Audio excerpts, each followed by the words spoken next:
அனைவருக்கும் வணக்கம். மகரம் ராசி நண்பர்களே, இந்த பதிவில் என்ன தகவல் பார்க்க போகின்றோம் என்றால், நமது மகரம் ராசி நண்பர்களுக்கு 13/2/2025 அன்று துவங்க இருக்கும் மாசி மாதம் ராசி பலன்படி என்ன பலன்கள் கிடைக்கும் என்பதை பார்ப்போம்.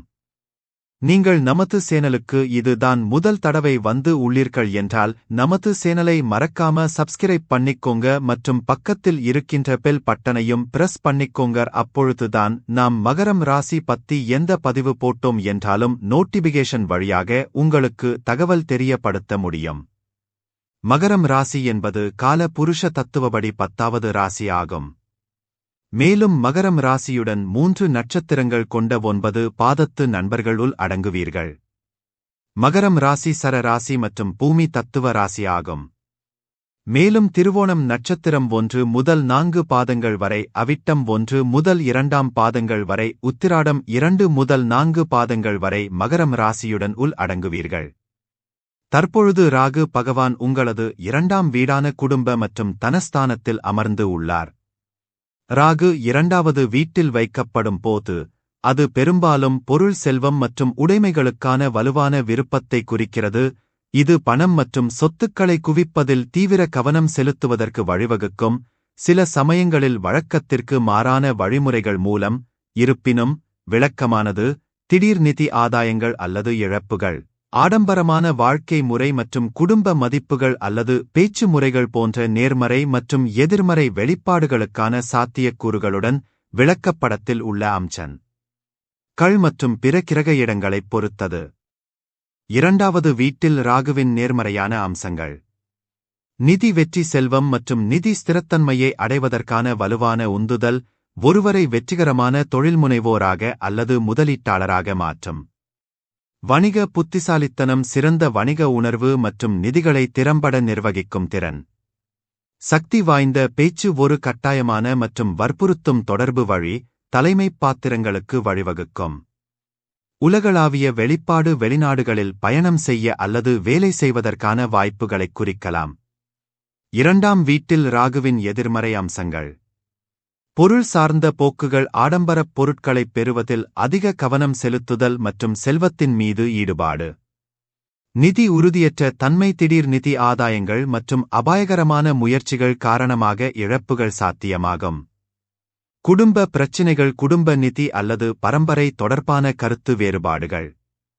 பேச்சுப் பிரச்சினைகள், மிகைப்படுத்தி அல்லது மனக்கிளர்ச்சியுடன் பேசும் போக்கு தவறான புரிதலை ஏற்படுத்தும். வழக்கத்திற்கு மாறான முறைகள், செல்வத்தைப் பெற நெறிமுறையற்ற வழிமுறைகளை நாடலாம். தற்பொழுது கேது பகவான் உங்களது 9ஆம் வீடான பாக்கிய மற்றும் தந்தை ஸ்தானத்தில் அமர்ந்து உள்ளார். 9ஆம் வீட்டில் இருக்கும் கேது பொதுவாக ஆன்மீகம், தத்துவம் மற்றும் உயர் அறிவு ஆகியவற்றில் ஆழ்ந்த ஆர்வத்தைக் குறிக்கிறது. இது பல்வேறு நம்பிக்கை அமைப்புகளை ஆராயவும், தொலைதூர நாடுகளுக்குச் செல்லவும், உள்நோக்கம் மற்றும் படிப்பின் மூலம் ஆழமான புரிதலைத் தேடவும், சில சமயங்களில் பற்றின்மையை அனுபவிக்கும் வலுவான விருப்பத்திற்கு வழிவகுக்கிறது. பாரம்பரிய நெறிமுறைகள் மற்றும் தனித்துவமான கண்ணோட்டங்களில் கவனம் செலுத்துதல். இருப்பினும் இந்த வேலை வாய்ப்பு நம்பிக்கைகளில் குழப்பம், அதிகார நபர்களுடன் மோதல்கள் அல்லது விளக்கப்படத்தில் உள்ள மற்ற அம்சங்களைப் பொறுத்து நீண்ட தூரப் பயணத்தில் உள்ள சிரமங்கள் போன்ற சவால்களையும் வெளிப்படுத்தலாம். 9ஆம் வீட்டில் கேதுவின் முக்கிய அம்சங்கள். ஆன்மீக நாட்டம். ஆன்மீகத்தை நோக்கிய இயல்பான நாட்டம், வாழ்க்கையில் ஆழமான அர்த்தத்தைத் தேடுவது மற்றும் பல்வேறு தத்துவக் கருத்துக்களை ஆராய்வது. தனித்துவமான பார்வை. நிறுவப்பட்ட நம்பிக்கைகளை கேள்விக்குள்ளாக்கலாம் மற்றும் மதம் மற்றும் நெறிமுறைகள் பற்றிய வழக்கத்திற்கு மாறான கருத்துக்களை உருவாக்கலாம். பயணம் மற்றும் ஆய்வு. பல்வேறு கலாச்சாரங்களிலிருந்து அறிவையும் அனுபவங்களையும் தேடும் திறன் கொண்ட தொலைதூர இடங்களுக்குச் செல்ல வேண்டும் என்ற வலுவான ஆசை. உள்ளுணர்வு மற்றும் நுண்ணறிவு. ஆழமான உள்ளுணர்வு மற்றும் மறைக்கப்பட்ட அறிவு அல்லது நுண்ணறிவுகளை அணுகும் திறன்.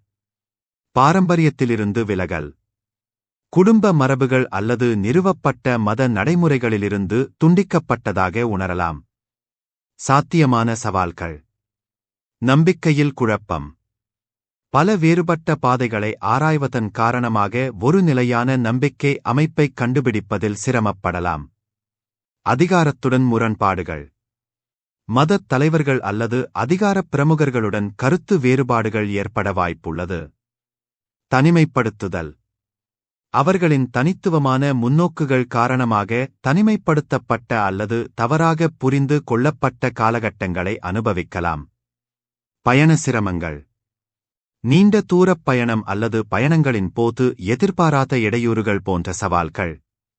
சனி பகவான் உங்களது ராசி மற்றும் 2ஆம் வீட்டின் அதிபதி ஆவார்.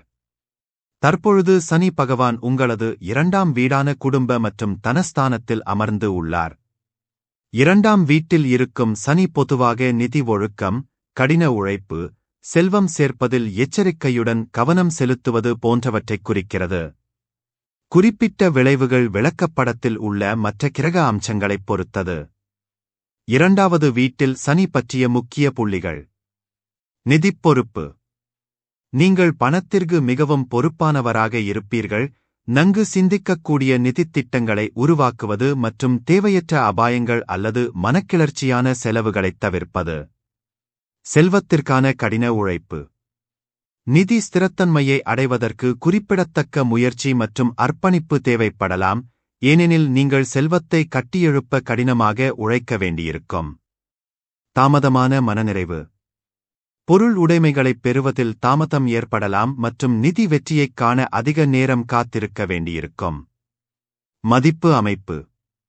பணத்தைப் பற்றிய நெறிமுறைகள் மற்றும் மதிப்புகளின் வலுவான உணர்வு அடிக்கடி உள்ளது. விரைவான ஆதாயங்கள் மீது நீண்ட கால நிலைத்தன்மையை மையமாகக் கொண்டது. குடும்ப இயக்கவியல். இந்த வேலை வாய்ப்பு சில சமயங்களில் குடும்பத்திற்குள் நிதி அல்லது குடும்ப பரம்பரை தொடர்பான சவால்களைக் குறிக்கலாம். பேச்சு மற்றும் தொடர்பு.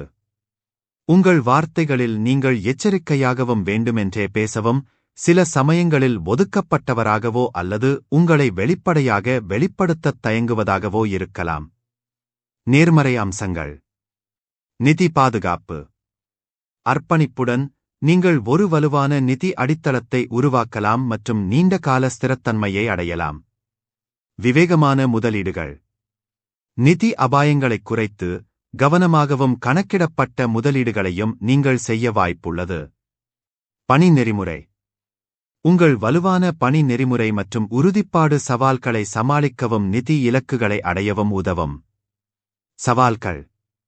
இழப்பு பயம். பணத்தை இழக்க நேரிடும் என்ற கவலை, அதிகப்படியான சிக்கனத்திற்கும் தேவைப்படும் போது கூட செலவு செய்யத் தயங்குவதற்கும் வழிவகுக்கும்.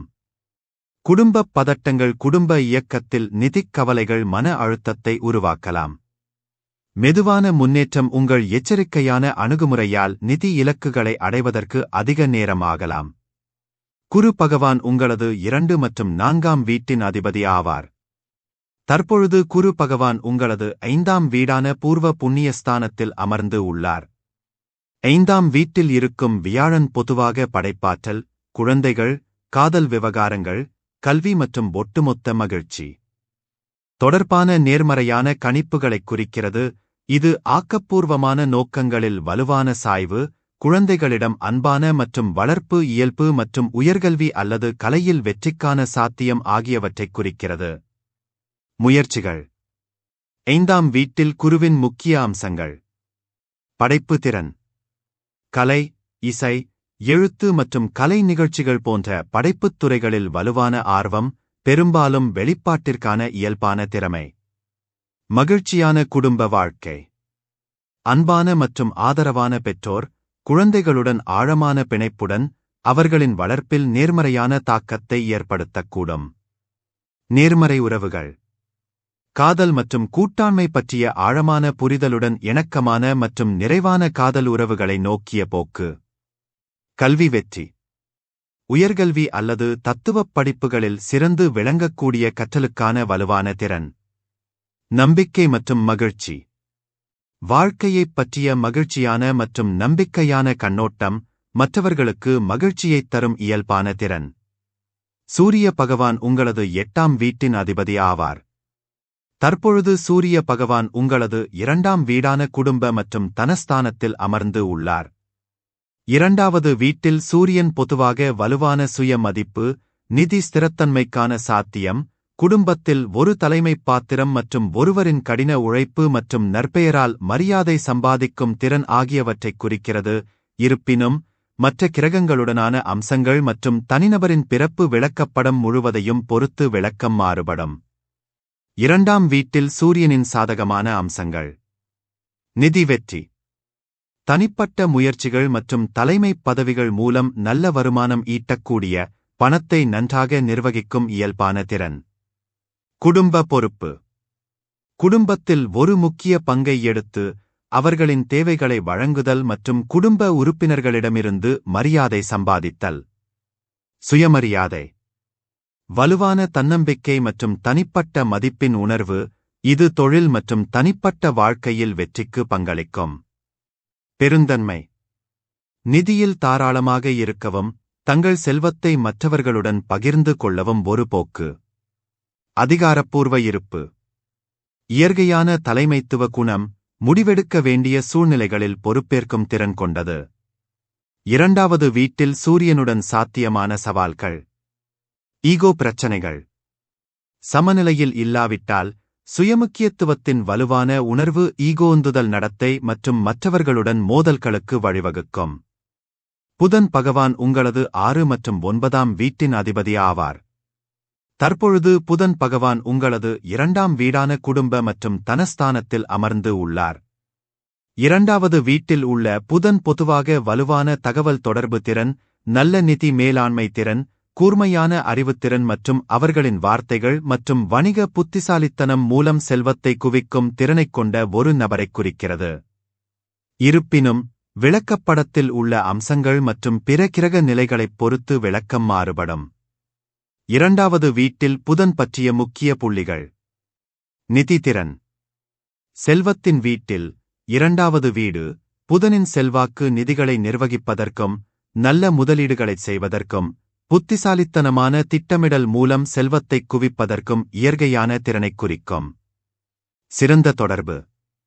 வற்புறுத்தும் பேச்சு, கூர்மையான புத்திசாலித்தனம் மற்றும் கருத்துக்களை திறம்பட வெளிப்படுத்தும் திறன் உள்ளிட்ட சிறந்த தகவல் தொடர்பு திறன்களுடன் இந்த வேலைவாய்ப்பு பெரும்பாலும் தொடர்புடையது, இது வணிக மற்றும் தனிப்பட்ட உறவுகளில் பயனுள்ளதாக இருக்கும். வணிக புத்திசாலித்தனம். இந்த வேலைவாய்ப்பைக் கொண்ட தனிநபர்கள் வணிக முயற்சிகளில், குறிப்பாக தகவல் தொடர்பு, தகவல் பகிர்வு அல்லது சந்தைப்படுத்தல் போன்றவற்றில் இயற்கையான நாட்டம் கொண்டிருக்கலாம். கற்றல் மற்றும் மாற்றியமைத்தல். மெர்குரி கற்றல் மற்றும் தகவமைப்புத் திறனையும் பிரதிபலிக்கிறது, எனவே இந்த இடத்தைப் பெற்றவர்கள் புதிய கருத்துக்களை விரைவாகப் புரிந்துகொள்வதற்கும் சந்தை நிலைமைகளை மாற்றுவதற்கு அவர்களின் உத்திகளை மாற்றுவதற்கும் விரைவாக இருக்கலாம். குடும்ப மதிப்புகள். 2வது வீடு குடும்ப மதிப்புகளுடன் தொடர்புடையது, எனவே இந்த இடம் குடும்ப நிதி மற்றும் குடும்ப அலகுக்குள் தகவல் தொடர்புகளில் வலுவான கவனம் செலுத்துவதைக் குறிக்கலாம். சுக்கிர பகவான் உங்களது 5 மற்றும் 10ஆம் வீட்டின் அதிபதி ஆவார். தற்பொழுது சுக்கிரன் பகவான் உங்களது 3ஆம் வீடான முயற்சி மற்றும் உதவி ஸ்தானத்தில் அமர்ந்து உள்ளார். 3வது வீட்டில் உள்ள சுக்கிரன் பொதுவாக சாதகமானதாக கருதப்படுகிறது மற்றும் ஒரு நபரின் காதல் வாழ்க்கையை சாதகமாக பாதிக்கும். நேர்மறை விளைவுகள். 3வது வீட்டில் சுக்கிரன் இருப்பவர்கள் அக்கறையுடனும் அன்புடனும் இருப்பார்கள். அவர்கள் அன்பைப் பற்றியும் மற்றவர்களின் உணர்ச்சித் தேவைகளைப் பற்றியும் நல்ல புரிதலைக் கொண்டிருக்கலாம். அவர்கள் மற்றவர்களை வளர்க்க முடியும். தாக்கத்தை பாதிக்கக்கூடிய காரணிகள். சுக்கிரன் தனிமையில் இருந்தால், 2வது அல்லது 4ஆம் வீட்டில் நன்மை கிரகங்கள் இருந்தால், அது சுக்கிரனுக்கு ஆதரவாக இருக்கலாம். சுக்கிரன் 2ஆம் வீடு, 4ஆம் வீடு, 7வது வீடு மற்றும் 12ஆம் வீடு ஆகியவற்றிற்கு சாதகமான பிற வீடுகள். சுக்கிரன் முதல் வீடு, 6ஆம் வீடு மற்றும் 9ஆம் வீட்டிற்கு சாதகமற்ற வீடுகள். செவ்வாய் பகவான் உங்களது 4 மற்றும் 11ஆம் வீட்டின் அதிபதி ஆவார். தற்பொழுது செவ்வாய் பகவான் உங்களது 6ஆம் வீடான ருணரோக சத்ருஸ்தானத்தில் அமர்ந்து உள்ளார். 6ஆம் வீட்டில் செவ்வாய் பொதுவாக ஒரு வலுவான பணி நெறிமுறை, சேவையில் அர்ப்பணிப்பு, பணியிடத்தில் மோதல் சாத்தியம் மற்றும் பணிகளில் விமர்சனம் அல்லது பரிபூரணமாக இருக்கும் போக்கு, பெரும்பாலும் தொழில் வாழ்க்கையில் மன அழுத்தம் மற்றும் போட்டித்தன்மைக்கு வழிவகுக்கும். 6வது வீட்டில் செவ்வாய் கிரகத்தின் முக்கிய விளக்கங்கள். கடின உழைப்பு மற்றும் ஒழுக்கம். இந்த வேலைவாய்ப்பைக் கொண்ட நபர்கள் தங்கள் வேலையில் மிகவும் அர்ப்பணிப்புடன் இருப்பார்கள், நீண்ட மணிநேரங்களைச் செலவழித்து சிறந்து விளங்க பாடுபடுவார்கள். மோதலுக்கான சாத்தியம். செவ்வாய் கிரகத்தின் உமிழும் ஆற்றல் ஒரு நேரடி அணுகுமுறை அல்லது அதிக உறுதியுடன் இருக்கும் போக்கு காரணமாக சக ஊழியர்கள் அல்லது மேலதிகாரிகளுடன் மோதலாக வெளிப்படும். உடல்நலம் மற்றும் உடற்தகுதியில் கவனம் செலுத்துங்கள். இந்த வேலை வாய்ப்பு உடல் செயல்பாடு மற்றும் நல்ல ஆரோக்கியத்தைப் பேணுவதில் வலுவான ஆர்வத்தைக் குறிக்கலாம், இது உடற்பயிற்சிக்கான போட்டி மனப்பான்மைக்கு வழிவகுக்கும். 6ஆம் வீட்டில் செவ்வாயின் நேர்மறையான அம்சங்கள். தலைமைத்துவ திறன். 6வது வீட்டில் செவ்வாய் ஒரு நல்ல இடத்தில் இருக்கும்போது ஒரு குழுவிற்குள் தலைமைத்துவ குணங்களைக் குறிப்பிடலாம், முன்முயற்சி எடுத்து மற்றவர்களை இலக்குகளை அடைய தூண்டலாம். வலுவான பணி நெறிமுறை. செவ்வாய் கிரகத்தின் இயற்கையான உந்துதலும் ஆற்றலும் தேவைப்படும் வேலைச் சூழல்களில் நன்மை பயக்கும், இது அதிக உற்பத்தித்திறனுக்கு வழிவகுக்கும். சவால்களை சமாளிக்கும் திறன். இந்த வேலை வாய்ப்பு நெகிழ்ச்சி மற்றும் மன அழுத்தம் நிறைந்த வேலை சூழ்நிலைகளை திறம்பட கையாளும் திறனைக் குறிக்கலாம். மேலும் நாம் கூறிய கோச்சார ரீதியான பொது பலன்கள் உங்களுக்கு பிடித்து இருந்தால் நமது சேனலை மறக்காம சப்ஸ்கிரைப் பண்ணிக்கோங்க. இந்த பதிவை பார்த்தமைக்கு மிக்க நன்றி. வணக்கம்.